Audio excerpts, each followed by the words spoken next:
Warahmatullahi wabarakatuh. Perkenalkan, nama saya Denny Kurniawan, NPM 2006-003 dari Prodi Teknik Sipil Universitas Islam Kalimantan Selatan. Mata kuliah Sejarah Islam, dosen pengampu Insinyur Adi Surya STMT.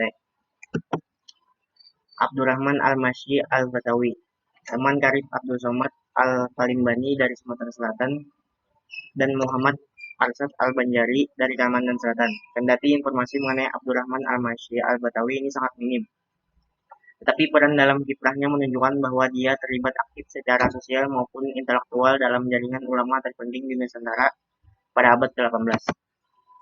Sebelum kembali ke Batawi, karena merasa belum mendapatkan pengetahuan yang memadai, Abdurrahman Al-Batawi bersama dengan Muhammad Arsad dan Abdul Samad meminta izin kepada gurunya Atha Allah Al-Mashari untuk menambah pengetahuan di Kairo. Kendati menghargai niat baik mereka, Atha Allah menyarankan agar mereka lebih baik ke Nusantara sebab mereka sudah dianggap memiliki pengetahuan yang lebih dari cukup dan dapat mereka manfaatkan untuk mengajar di tanah air.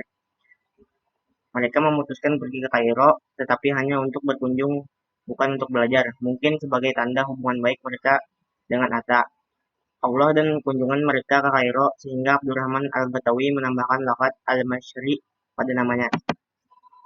Abdurrahman Al-Masri Al-Batawi bersama Muhammad Arsad Al-Banjari, Abdul Wahab Al-Bugisi kembali ke Nusantara pada 1186 sampai 1773. Sebelum ke Banjarmasin, atas permintaan Al-Batawi, Muhammad Arsad tinggal di Batavia selama 2 bulan. Ternyata dia tinggal di Batavia hanya untuk waktu yang relatif singkat, tetapi dia mampu melakukan pembaruan penting bagi kaum muslim di Batavia. Beberapa masjid di Batavia dibutuhkan arah kiblatnya. Sumber lain menyebutkan bahwa Syekh Abdurrahman adalah orang Mesir. Ia adalah kakek Sayyid Usman Mufti Betawi dari jalur ibu yang bernama Aminah. Syekh Abdurrahman Al-Masyi Al-Batawi dimakamkan di komplek Masjid Jami Al-Islam Jalan GS Tubun Raya depan RS Helmi Petamburan, Jakarta Pusat.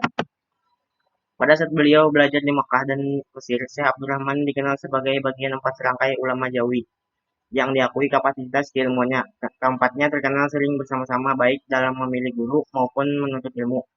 Keberadaan mereka cukup disegani ulama-ulama Mekah, Madinah pada masanya.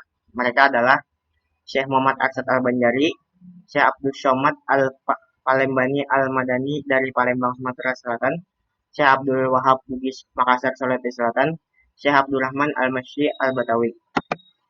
Abdurrahman sebagai ulama yang kapasitasnya diakui, keempatnya kelak akan mendapatkan hadat sebagai masjid mursyid Tarekah Syamaniyah. Mengenai nasab beliau sampai saat ini masih dalam kajian saya karena belum ada keterangan yang bisa diolah secara mendalam. Sedangkan lakab Al-Masyri kebanyakan berkeyakinan karena beliau lama belajar di Mesir dan juga untuk mengambil keberkahan dari gurunya yang berasal dari Mesir, dan beliau wafat pada usia 66 tahun. Sekian dari saya, terima kasih. Wassalamualaikum warahmatullahi wabarakatuh.